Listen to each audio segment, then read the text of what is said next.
The city was not meant to fall. For 5 centuries, Baghdad had stood at the center of the Islamic world, not merely as a capital, but as an idea, a place where power, knowledge, and faith converged into something that felt permanent. Its libraries held the accumulated memory of civilizations. Its markets moved wealth across continents. Its walls, though not the strongest in the world, enclosed something far more difficult to measure: confidence. That confidence would prove fatal. By the mid-13th century, the Abbasid Caliphate still claimed authority over the Islamic world, but the reality beneath that claim had shifted. Power had fragmented long before the Mongols ever appeared on the horizon. Regional dynasties governed in their own interests. Military authority often lay not with the caliph, but with competing factions of commanders, administrators, and advisors whose loyalties were conditional and often self-serving. Baghdad remained symbolically dominant, but it was no longer strategically prepared for what was coming. To understand the collapse, it is necessary to begin far from the city itself. On the open steppe, where the Mongol Empire had already demonstrated a method of war that did not rely on tradition or precedent. Under the leadership of Genghis Khan and his successors, the Mongols had redefined conquest. They did not advance slowly.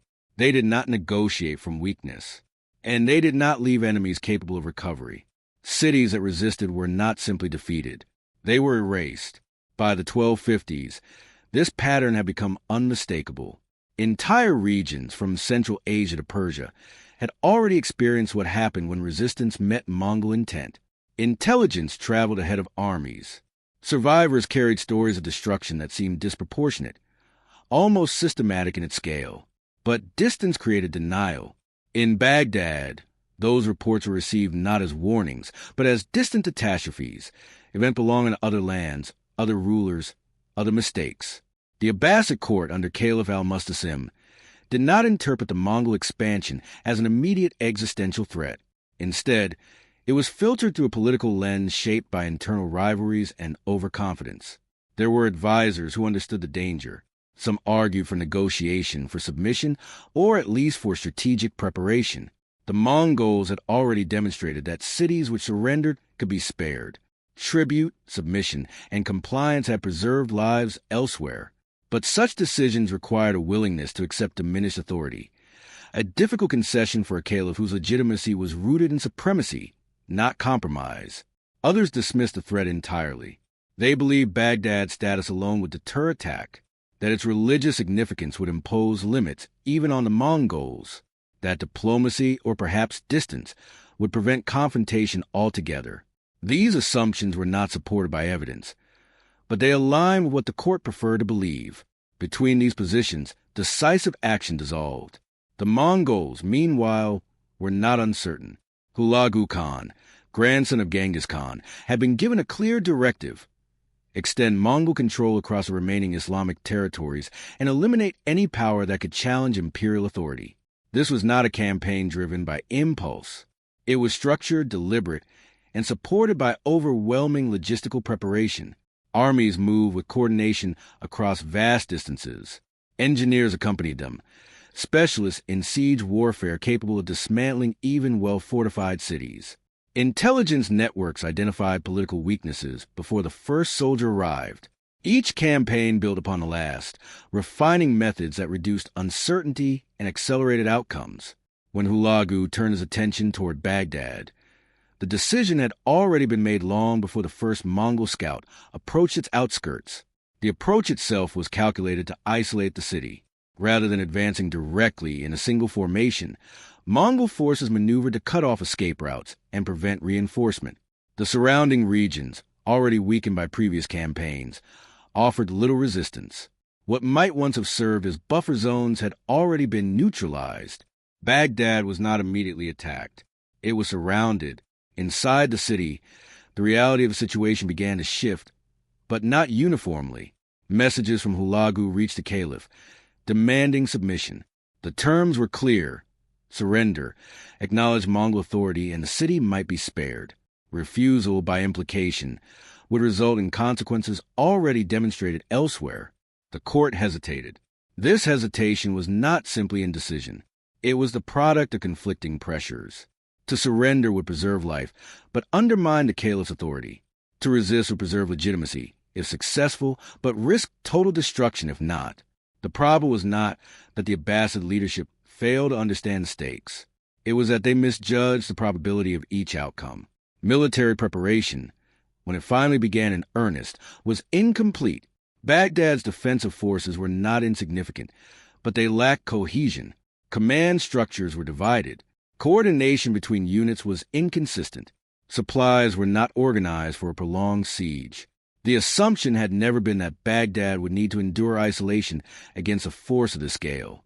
Even the city's geography, once considered an advantage, now introduced complications.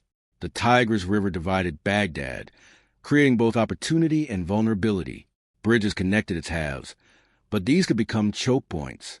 Movement within the city depended on maintaining control of these crossings, something that would become increasingly difficult under pressure. Outside the walls, Mongol preparations continued without interruption. Siege engines were assembled with precision. Timber was gathered from surrounding regions. Artillery, capable of launching projectiles over walls, was positioned methodically. The Mongols did not rush. Their confidence came not from speed, but from certainty. Inside the city, uncertainty expanded. As days passed, the psychological environment shifted. Civilians became aware that this was not a raid or a passing threat. It was containment. Markets slowed. Movement became cautious. Rumors spread faster than information, each version of events more alarming than the last. Soldiers, too, understood the imbalance. Many had heard of previous sieges. They knew what resistance had meant in cities that had faced the Mongols before.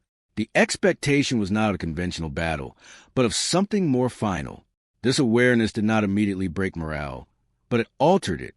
Confidence gave way to tension. Orders were followed, but without certainty of outcome. Leadership remained divided. Some commanders advocated for a defensive strategy focused on holding the walls and waiting, either for relief that would never come or for the Mongols to reconsider. Others suggested limited offensive actions, small sorties intended to disrupt siege preparations. Neither approach addressed the core issue. Baghdad was already isolated and the Mongols had time. Hulagu's strategy did not require haste. The longer the siege preparations continued, the weaker Baghdad would become, physically and psychologically. Resources inside the city were finite. Coordination issues would worsen under stress. Fear would compound over time, eroding the ability to respond effectively when the attack began. Every day, without a decision, strengthened the Mongol position. The final opportunity for negotiation narrowed with each passing moment. When the Abbasid court ultimately rejected full submission, the nature of the conflict changed. It was no longer a question of whether Baghdad would be attacked. It was a question of how thoroughly it would be dismantled. Outside the walls, the Mongol army finalized its positioning. Encirclement was complete. Escape routes were sealed. Siege engines stood ready. Units were assigned specific roles, each designed to apply pressure at calculated points along the city's defenses. Inside, the city remained intact, but no longer secure. The walls that had once defined safety now defined confinement. Baghdad had not yet fallen, but it had already become a trap. The first strikes did not come as a single, overwhelming blow. They began as pressure measured, deliberate, and controlled. From beyond the walls, the Mongol siege engines came to life. Massive counterweight trebuchets, constructed with disciplined precision, were calibrated and tested before being brought into full operation. These were not improvised tools. They were the product of accumulated experience from campaigns across Asia and the Middle East, refined with each city that had resisted before Baghdad. When they fired, the effect was immediate. Stones arced over the city walls with consistency that made defense difficult to predict. Each impact was not simply destructive, but disorienting. Structures within the city, homes, storage depots, defensive towers, became targets. The Mongols did not focus exclusively on the walls. They targeted the interior, forcing defenders to divide attention between external assault and internal damage. This was not a breach. It was destabilization. Inside Baghdad, the initial response was fragmented. Commanders along the walls attempted to coordinate defensive measures, reinforcing vulnerable sections, organizing archers, and preparing countermeasures. But the attacks did not concentrate on a single point. The bombardment shifted, targeting different areas in sequence, preventing any stable defensive posture from forming. Soldiers could not predict where the next impact would land. This unpredictability created hesitation. Units hesitated to commit fully to one sector, fearing that another would become the true target. Orders were issued, then revised, then contradicted as new information arrived, often too late to be useful. The Mongols were not seeking an immediate breach. They were shaping the battlefield. Along the perimeter, their forces maintained distance, avoiding unnecessary exposure. Cavalry units remained mobile, prepared to intercept any attempt by Baghdad's defenders to sortie beyond the walls. Infantry and engineers focused on constructing additional siege works, ramps, platforms, and protected positions that would allow sustained pressure without interruption. Every movement had a purpose. Within the city, the psychological effect deepened. The sound of impact became constant. Day and night blurred together as the bombardment continued without clear rhythm. Civilians sought shelter, but there were few places truly safe. Buildings that had stood for generations were reduced to rubble within moments. Fires broke out, sometimes contained, sometimes not. The city's infrastructure, its roads, its supply points, its internal organization, began to degrade under continuous strain. Communication suffered. Messengers struggled to move efficiently through streets now obstructed by debris. Instructions from leadership arrived late or incomplete. Units on different sections of the wall operated with limited awareness of the broader situation, reacting to local conditions without a unified strategy. The defenders were still organized, but increasingly isolated from one another. In response, attempts were made to disrupt the siege. Small groups of soldiers were sent out under cover of darkness, tasked with attacking Mongol positions or destroying siege equipment.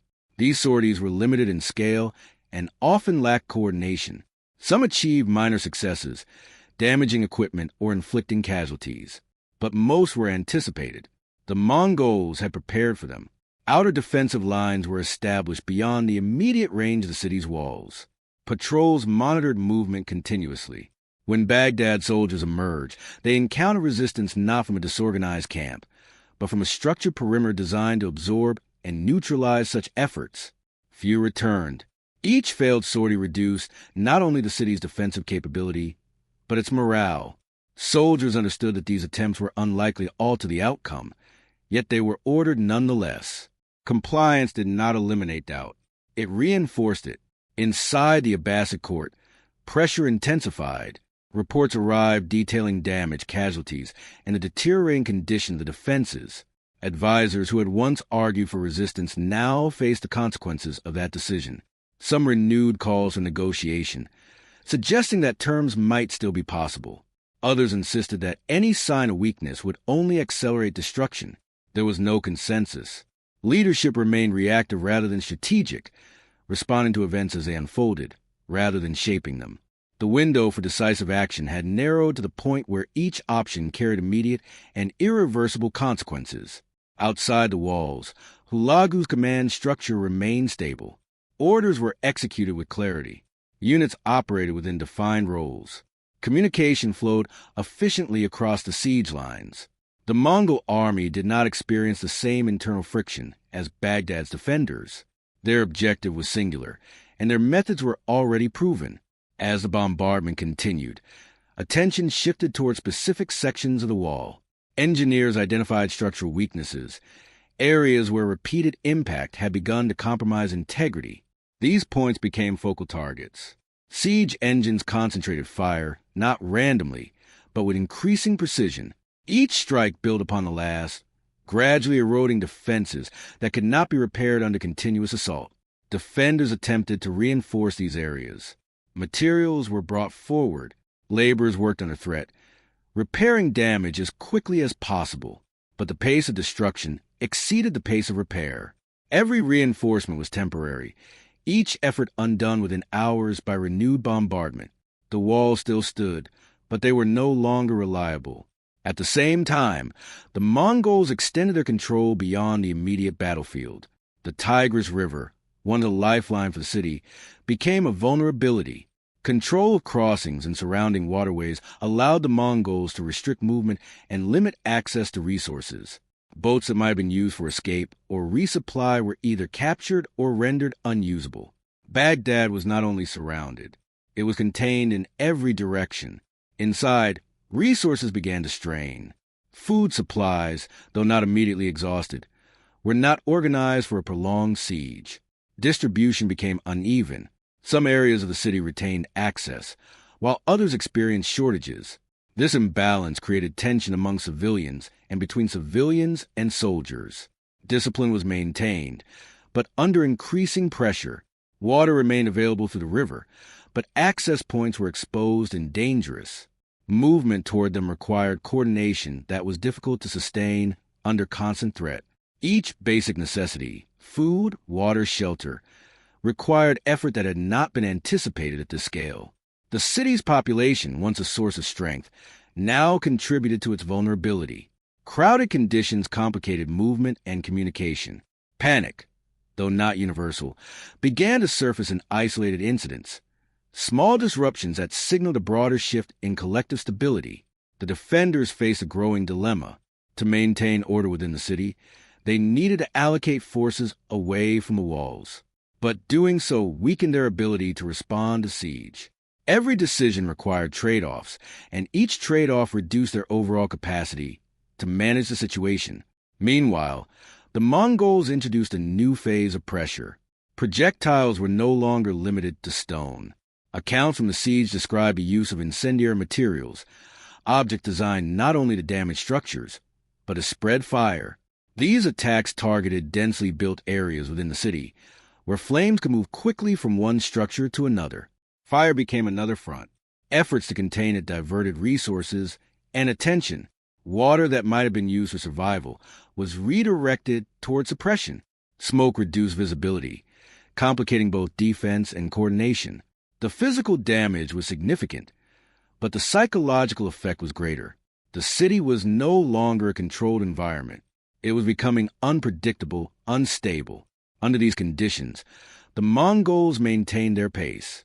There was no urgency in their movements, no sign of strain. Each stage of the siege followed a sequence that had been executed before, refined through repetition. Their confidence did not manifest as aggression, but as consistency. They did not need to rush the outcome. By the time the walls began to show visible signs of collapse, the result was already forming. Cracks widened under repeated impact. Sections weakened beyond repair. Defenders could see the change, even if they could not prevent it. The question was no longer whether a breach would occur, but where and when. Inside Baghdad, that realization spread. It moved through the ranks of soldiers first, those closest to the walls, those who could observe the damage directly. From there, it extended outward, carried by rumor, by incomplete reports, by the visible strain on those tasked with holding the line. Confidence did not disappear all at once. It eroded, and as it did, the city's ability to respond, to act with clarity, to maintain cohesion, to resist effectively, began to break down in ways that could not be repaired. The siege had not yet reached its final phase, but the conditions for collapse were already in place. The breach did not arrive as a moment of surprise. It came as a confirmation. By the time sections of Baghdad's walls finally gave way, the defenders had already understood that they would. The cracks had been visible for days. Reinforcements had failed repeatedly. Each impact from the siege engines had carried not just force, but inevitability. When the wall collapsed, it did not signal the beginning of defeat. It marked the end of resistance. Mongol forces did not surge forward in disorder. They advanced in controlled formations, exploiting the breach with discipline rather than speed. Units entered in sequence, securing the immediate area before pushing deeper. There was no hesitation, no confusion at the point of entry. This was not improvisation. It was execution of a plan that had already accounted for what would follow. Inside the city, the defensive structure began to unravel. For weeks, Baghdad's survival had depended on maintaining cohesion across its walls. Once those walls were compromised, the logic of defense shifted instantly. Soldiers who had been positioned for external defense now faced an internal battlefield, streets, alleys, and districts not designed for organized resistance. Command structures struggled to adapt. Orders became fragmented. Some units attempted to regroup and form secondary defensive lines within the city. Others withdrew without clear direction, seeking positions that could be held. Communication, already strained during the siege, broke down almost entirely under the pressure of immediate combat. The city became a series of disconnected engagements. Mongol forces advanced methodically, dividing Baghdad into sectors. Their objective was not simply to push forward, but to prevent the defenders from reorganizing. Each area was isolated before being secured. Movement between districts became dangerous, then impossible. For the defenders, the psychological shift was immediate. On the walls, there had been distance, a barrier between themselves and the enemy. Inside the city, that distance vanished. Combat occurred at close range, in confined spaces where visibility was limited and coordination was nearly impossible. The familiarity of the environment offered little advantage. Streets that once facilitated movement now restricted it. Every turn became uncertain. Small groups of soldiers fought where they stood, often without knowledge of what was happening beyond their immediate surroundings. Some resisted effectively for brief periods, using narrow passages and structures to slow Mongol advances. But these actions were localized. Without coordination, they could not alter the overall progression of the attack. The Mongols did not rush these engagements. They advanced with patience, ensuring that resistance was fully suppressed before moving on. This approach minimized their own vulnerability while maintaining pressure on the defenders. There was no attempt to force a rapid conclusion. The outcome was already assured. Within the Abbasid court, the final decisions were made under conditions that no longer allowed for strategy. The possibility of negotiation, once debated, then delayed, had effectively disappeared. The scale and progression of the assault left little room for reversal. What remained were attempts to preserve some form of authority, even as the structure supporting it collapsed. Caliph al-Mustasim, who had hesitated at earlier stages, now faced the consequences of that hesitation in full. The authority he represented had not prepared for this moment. The court, once a center of decision-making, became a space of uncertainty and fear. Advisors who had argued for resistance could no longer justify their positions. Those who had warned of the outcome had no solutions left to offer. Outside, Mongol control expanded steadily. Key points within the city, bridges, administrative centers, and major thoroughfares were secured in sequence. Control of these locations allowed the Mongols to dictate movement, further restricting any attempt at organized resistance. The Tigris, which had once divided the city, now served as a boundary that could be controlled and exploited. The division of Baghdad became a tool of conquest. As sectors fell, the pattern repeated. Resistance was encountered, contained, and eliminated. Civilians, caught within these zones, faced the consequences of a strategy that did not distinguish between military and non-military targets once resistance had been offered. The scale of destruction was not chaotic.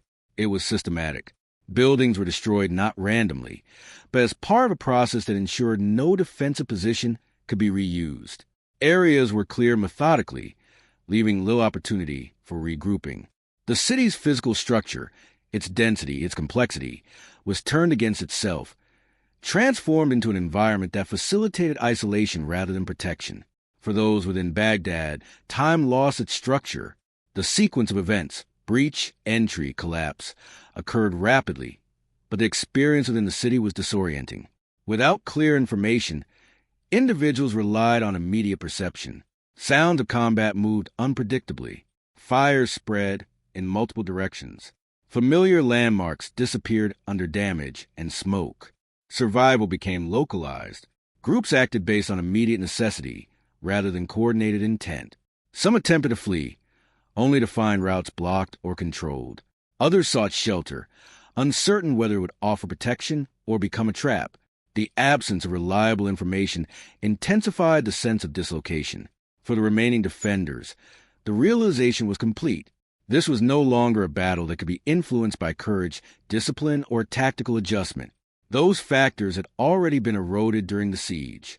What remained was endurance without expectation of success. And even that could not be sustained indefinitely.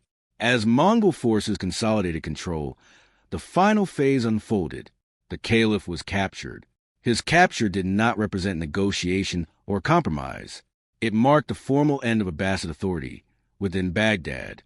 The political structure that had defined the city for centuries was dismantled not through gradual decline, but through decisive removal. The consequences extended beyond leadership. With organized resistance eliminated, the city was subjected to a level of destruction that aligned with Mongol precedent. This was not an uncontrolled aftermath. It followed a pattern established in previous campaigns, intended not only to eliminate immediate threats, but to send a message to other regions. Resistance carried consequences that extended beyond defeat. Baghdad, once a center of knowledge and culture, experienced a transformation that was both physical and symbolic. Libraries were destroyed. Infrastructure collapsed. The systems that had supported life within the city were dismantled in ways that would not be easily restored.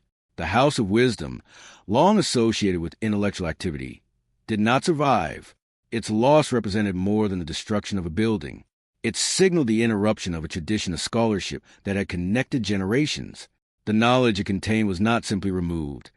It was dispersed, damaged, or lost within the broader context of the city's collapse. In the aftermath, the scale of what had occurred became clearer. The fall of Baghdad was not an isolated event. It was part of a broader pattern of Mongol expansion, but its significance was distinct.